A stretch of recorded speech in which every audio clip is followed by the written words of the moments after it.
मैं इसको इस तरह से देखती हूँ कि आगाज ये है तो अंजाम होगा हंसी, और दीवाने परवाने मरने से डरते नहीं। जिसने भी इनका विरोध किया वो या तो जेल में है या धरती से स्वाहा हो गया, चाहे वो जजेस रहे हो। वो लोग जानते हैं जिनके जीवन में पूरा का पूरा उपद्रव हो गया, सर्वनाश हो गया उनके परिवार का, उन बच्चियों का जिनका बलात्कार हुआ, और जब वो उसके लिए आवाज़ उठाई तो सड़कों पर खींचकर उनकी हत्या कर दी गई। कोई लोग गुंडे बाप को मार रहे हैं, बेटी अगर उसका वीडियो बना रही है तो उसको गोली मार दिया जा रहा है।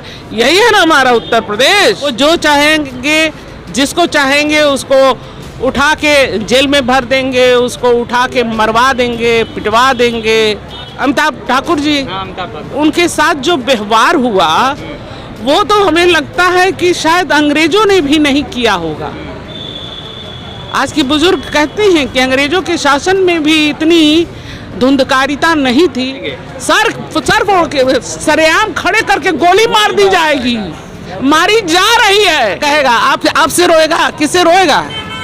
योगी जी से रोएगा। योगी जी रोना सुनने के लिए तैयार हैं। संघ से जाके रोएगा आम जनता। परिवर्तन तो होगा ही, ये तो प्रकृति का नियम है, और कोई परिवर्तन अगर नहीं होगा तो मौत होगी। मैं इसको इस तरह से देखती हूँ कि आगाज ये है तो अंजाम होगा हंसी, और दीवाने परवाने मरने से डरते नहीं। तो हमारे ये सैनिक हैं, ये अब किसान नहीं हैं, ये अब हिंदुस्तान के अस्मिता की रक्षा के लिए एकदम से जी जान से लगे हुए हैं। अस्मिता की रक्षा के लिए तो नरेंद्र मोदी और योगी आदित्यनाथ तो लगे हुए हैं पहले से ना। किसकी अस्मिता? देश की रक्षा के लिए, देश को हिंदू राष्ट्र। अडानी अंबानी की अस्मिता हो सकता है, अडानी अंबानी की अस्मिता को वो रक्षा कर रहे हों, क्योंकि जिसने भी इनका विरोध किया वो या तो जेल में है या धरती से स्वाहा हो गया, चाहे वो जजेस रहे हों, चाहे वो किसी संगठनों के, मजदूर संगठनों के। जो योगी आदित्यनाथ तो कहते हैं उत्तर प्रदेश से अपराध मुक्त हमने प्रदेश बना दिया है। वो तमाम होर्डिंग दिल्ली के अंदर भी देखने को मिल जाती है। उत्तर प्रदेश, उत्तम प्रदेश, स्मार्ट प्रदेश, देश में नंबर 1 प्रदेश। आप कैसे देखती हैं? आप भी उत्तर प्रदेश की देवरिया से आती हैं। देखिए, बात लोकतंत्र की है, और खुदा न खास्ता वो हमारे प्रदेश के मुख्यमंत्री हैं, तो वो जो कह देंगे उनके हाथ में है पूरा का पूरा मीडिया, और बचने का दरिद्रता। रबड़ की जबान है, घुमाते रहिए और लोगों को बरगलाते रहिए। उन्होंने काम नहीं किया है। उन्होंने जो काम किया है वो हमसे बेहतर वो लोग जानते हैं जिनके जीवन में पूरा का पूरा उपद्रव हो गया, सर्वनाश हो गया उनके परिवार का, उन बच्चियों का जिनका बलात्कार हुआ, और जब वो उसके लिए आवाज़ उठाई तो सड़कों पर खींचकर उनकी हत्या कर दी गई। कोई लोग गुंडे बाप को मार रहे हैं, बेटी अगर उसका वीडियो बना रही है तो उसको गोली मार दिया जा रहा है। यही है ना हमारा उत्तर प्रदेश। वो तो कह रहे हमने उत्तम प्रदेश बना दिया, अपराध मुक्त बना दिया, तमाम अपराधी जेल में हैं। तो कहने दीजिए। देखिए, एक चीज होती है आत्मा, और अकेले में आईने के सामने खड़ा होने के लिए और आईने में अपने ही अक्ष से आंख मिलाने की क्षमता जिस व्यक्ति को हो, उसी को जीने का अधिकार है, और उसी को किसी के जिम्मेदारियों का हाथ में लेने का अधिकार होता है। ऐसे कह रहे हैं तो कह रहे हैं, कहने दीजिए। मोदी जी भी बहुत कहते हैं, वो भी बहुत कुछ कहते हैं। उत्तर प्रदेश में चुनाव होने वाले हैं, 5 से 6 ही महीने बाकी हैं, और लगातार महापंचायतों का दौर भी शुरू है। अब महापंचायत उत्तर प्रदेश के में 5 तारीख को जो होने वाली है, इससे क्या असर पड़ेगा? सरकार पर किस तरह का दबाव बना पाएंगे? ऐसा है, प्रशासन उनका है, ठीक है ना। वो जो चाहेंगे, जिसको चाहेंगे उसको उठा के जेल में भर देंगे, उसको उठा के मरवा देंगे, पिटवा देंगे। अभी आईपीएस अधिकारी, मैं जब जिला पंचायत अध्यक्ष थी तो वो हमारे यहाँ कप्तान थे, अमिताभ ठाकुर जी। उनके साथ जो व्यवहार हुआ वो तो हमें लगता है कि शायद अंग्रेजों ने भी नहीं किया होगा। आज के बुजुर्ग कहते हैं कि अंग्रेजों के शासन में भी इतनी धुंधकारिता नहीं थी जितना आज है। क्या दोष है अमिताभ ठाकुर का? अमिताभ ठाकुर का यही दोष है ना कि वो आवाज़ उठा रहे हैं। उन्होंने तो अरे अखिलेश के खिलाफ भी आवाज उठाई थी, तो वो क्या गलत थे? क्या लगता है अमिताभ ठाकुर ने ये भी तो कहा था कि हम योगी आदित्यनाथ के खिलाफ चुनाव लड़ेंगे? लोकतंत्र खत्म हो गया क्या? संविधान खत्म कर दिया क्या इन लोगों ने? कोई किसी के खिलाफ 20-20 कैंडिडेट, 40-40 कैंडिडेट चुनाव लड़ते हैं एक ही सीट के लिए, तो वो अधिकार नहीं है लोकतंत्र में। अब ये अपराध है ये कह देना कि हम इनके खिलाफ चुनाव लड़ेंगे। नहीं, इसकी वजह तो नहीं, ये इनको घसीट करके ले जाया गया। अब ये तो जिसका निर्णय है, जो ले गया वो जानता होगा कि वो क्यों ले गया, लेकिन जो भी किया ऐसा वो ठीक नहीं है। क्योंकि मैं जानती हूँ एक बेहद ईमानदार अधिकारी हैं अमिताभ ठाकुर जी, उनके समय में मैं पंचायत अध्यक्ष थी, बड़े हंसमुख हैं, बड़े ह्यूमरस हैं, और आप उनके उपस्थित में कभी भी हंसे बिना नहीं रह पाएंगे। वो ऐसे अधिकारी हैं। अभी जो करनाल के अंदर किसानों के साथ जो बातचीत हुई, हाँ, अब आपने सही प्रश्न किया है। जो लाठियां मारी गई, सर पर लाठी मारी गई, हाँ। डीएम ने कहा कि सर फोड़ दो किसान। ये पूरे काले कानून का एक बहुत बढ़िया छोटा सा आगाज प्रस्तुत किया है इस प्रशासन ने, चाहे वो भारत सरकार हो, चाहे वो उत्तर प्रदेश सरकार हो, चाहे वो हरियाणा की सरकार हो, चाहे पंजाब कहीं की। ये बताया है कि एसडीएम, कल हमारे एक भाई ने भी बोला है अभी मंच से, कि इसको देख के लोगों को समझ लेना चाहिए कि जिस दिन आप कारपोरेट्स के खिलाफ जब करने जाएंगे कंप्लेंट, तो एसडीएम आपकी क्या गति करेगा। ठीक है, यही गति करेगा। ये तो उदाहरण हो गया, ये छोटी सी एक फिल्म हो गई। जैसे मैं जब जिला पंचायत अध्यक्ष हुई तो मुझे बड़े बुजुर्गों ने ये बताया कि मैडम यही छोटी सी हाउस है, दिल्ली है ये छोटा सा, इसमें अगर आप चला ले गई तो आप दिल्ली भी चला लेंगी। तो ये मिसाल है, एक छोटा सा पहला उदाहरण है कि ऐसे ही हम करेंगे। सर फोड़ दिए जाएंगे, सर फोड़ के सरेआम खड़े करके गोली मार दी जाएगी। मारी जा रही है सर, मारी जा रही है।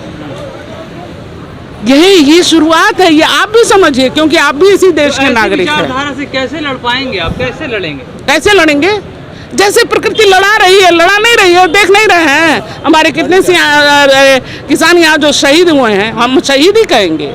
वो भयंकर गर्मी से, भयंकर सर्दी से और इनके आतताईपन से जो लड़ रहे हैं, वो लड़ ही तो रहे हैं। मैं इनको किसी सेनानी सैनिक से कम नहीं मानती हूँ। वो तो कह रहे हम देश बचाने आए हैं, देश को हिंदू राष्ट्र बनाने आए हैं। जबरदस्ती। जैसे ना क्या हुआ कि एक बच्चा था, स्कूल में लेट से पहुंचा था, तो उसके टीचर ने कभी उसको समझाया था तो कि तुम ऐसा करना, कुछ बड़े बड़े काम करना, अच्छे काम करना, हाँ, मसलन किसी बुजुर्ग को रास्ता पार करा देना। तो वो रास्ता पार कराने के लिए देर से पहुंचा करा के, तो पूछा टीचर ने तुम देर से क्यों आए? तो उसने कहा कि ऐसा है कि मैं देर से आया हूँ इसलिए कि मैं एक बुढ़िया को रास्ता पार करा रहा था। तो कहे बुढ़िया को रास्ता पार कराने में इतना देर लग गया? तो कहे कि वो पार करना ही नहीं चाह रही थी। तो वही किसान का ये कृषि कानून है, काले कानून का नाम कृषि कानून देकर, और जो आंखों में धूल झोंकने की कोशिश हुई है, तो किसान चाहता ही नहीं है, जबरदस्ती आप कानून उसके ऊपर थोप रहे हैं। ये ऐसा ही है, ठीक है ना भाई साहब? तो उत्तर प्रदेश में जो चुनाव होने वाले हैं, योगी आदित्यनाथ कह रहे हैं हम 300 प्लस सीटें लेके आएंगे। इतना विरोध के बाद लगातार 9 महीने से ज़्यादा हो गया किसानों का आंदोलन करते हुए, इसके बावजूद भी कह रहे 300 प्लस सीटें लाएंगे। ऐसा है, 300 प्लस 400 प्लस कोई ला दे, लेकिन इसके भीतर भी कोई लड़ता है। उससे लड़ने की अगर ताकत नहीं हुई तो हिटलर की तरह लोग आत्महत्या करते हैं। अगर सारा संसार जीत कर भी सिकंदर महान रास्ते में प्यासा मर गया। यह आखिरत है, ये भूल गया है उन लोग को लग रहा है कि उनकी कभी मौत नहीं आएगी। मौत तो आएगी, किसी रूप में आएगी। अगर सरकार के खिलाफ इतना आक्रोश है तो मेन स्ट्रीम मीडिया जो टीवी चैनल्स हैं, आखिर वो चीजें दिखाते क्यों नहीं? वो तो तालिबान की बात करते हैं। ये तो आप भी तो मेरे सामने, आप ज्यादा जानते होंगे कि मीडिया क्यों नहीं दिखाती है, ठीक है ना? आप बताइए कि मतलब वजह क्या है? तालिबान, पाकिस्तान, हिंदू मुसलमान हो रहा है। नहीं, ठीक है, इन्होंने कहा ना जब चारों स्तंभ हमारे भाइयों ने कहा ना कि वो फेल हो गए हैं, और वो क्यों फेल हो गए हैं? क्योंकि वो सेल हो गए हैं। सेल हो गए। ठीक। तो आपको तो लड़ाई लड़नी पड़ेगी। और जो नहीं, हम एक चीज जानते हैं, मैंने कहा ना कि मंजिल मिले मिले न सही कोई गम नहीं, मंजिल की जुस्तजू में मेरा कारवा तो है। भगवान मिला नहीं है, लेकिन उसकी खोज में हम लग गए हैं, और हम लग गए हैं तो भगवान को खुद उतरना पड़ेगा, ये मैं जानती हूँ। कह रहे हैं कि जो 5 तारीख को महापंचायत होने वाली है मुजफ्फरनगर में, कुछ बड़ा होने वाला है। क्या बड़ा हो सकता है? क्या ये तो वही जानते हो। उदय होगा क्या? कोई राजनीतिक पार्टी का उदय होने वाला है? देखिए, बड़ा क्या होगा? ये बड़ा होगा कि ये जो आग है ना, ये फैल रही है धीरे धीरे, ठीक उसी तरह फैल रही है जैसे रगों में खून फैलता है। और लोग देखिए, उत्पीड़न तो बहुत जबरदस्त चल रहा है, चाहे वो उनसे जुर्माना लेकर हो रहा हो, टैक्स लेकर हो रहा हो, उनको आवाज न उठाने देने का प्रयास करके हो रहा है, लेकिन लोगों के अंदर रोष चल रहा है। मैडम, दिक्कत किस बात की है? अगर उत्तर प्रदेश के अंदर अलीगढ़ को हरिगढ़ बना दिया जाए तो दिक्कत क्या है? अगर फैजाबाद को नहीं तो ठीक है, फैजाबाद को प्रयागराज बना दिया जाए तो दिक्कत नहीं, ऐसा है, नाम बदलने से सूरत बदल जाएगी। मैडम, हिंदू राष्ट्र की ओर कदम बढ़ रहा है, उससे आपका पेट भर जाएगा। तो कह रहे हैं हिंदू राष्ट्र बन ठीक है, आप हिंदू राष्ट्र का समर्थन करिए अगर आपका पेट भरता हो तो। वो कितनी पूजा करते हैं?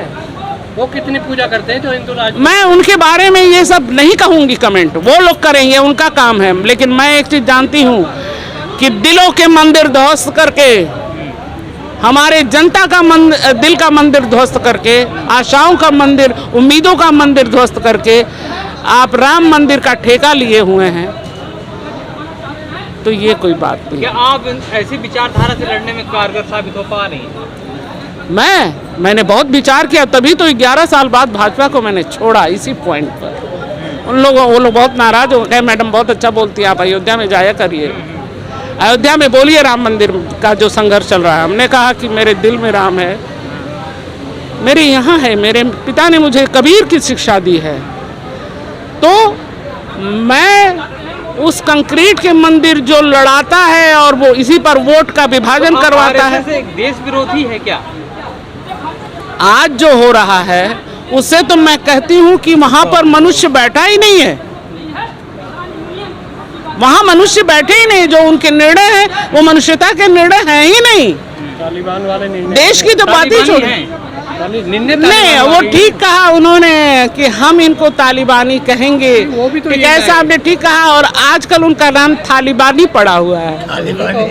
तालिबानी है, तालिबानी है, थाली बजाया था, तालिबानी है, तालिबानी नहीं है, तालिबानी, ताली बजाया था, बजवाया था पूरे देश से, कोरोना खत्म हो जाएगा, और डरा डरा के करोड़ों लोगों को मार दिया। आप खुलकर नहीं बता रही, क्या आरएसएस की विचारधारा देश के लिए घातक है, खतरनाक है? क्या तालिबानी विचारधारा? आज अगर आरएसएस के हिसाब से इस देश में निर्णय हो रहे हैं, सरकार बीजेपी की सरकारों में अगर हो रहे हैं, तो मुझे बहुत इस बात का दुख होगा कि क्या आरएसएस के ये निर्णय हैं, और अगर हैं तो ये निर्णय ठीक नहीं है, बिल्कुल ठीक नहीं है। वो लोग भी मनुष्य हैं, उनके इर्द गिर्द भी देश के ही कुछ लोग रहते होंगे, पड़ोसी भी हिंदुस्तानी ही होगा ना। क्या वो खुश है? हिंदू रो रहा है। कहाँ रो रहा मैडम? हिंदू तो खुश है, कह रहा कि उसको मुसलमान दबकर रहेगा। क्या कहेगा? आपसे रोएगा? किससे रोएगा? योगी जी से रोएगा? योगी जी रोना सुनने के लिए तैयार हैं, संघ से जाके रोएगा आम जनता। और इसी भाजपा के लोगों को जब सिलेंडर नहीं ऑक्सीजन का मिला और उनके लोग छटपटा के मर गए, तो उनके जाके दर्द पूछिए, लेकिन उनसे कोई पूछेगा?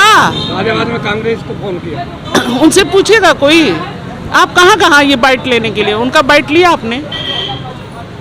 उस बच्ची का बाइट लिया जो साइकिल चला के?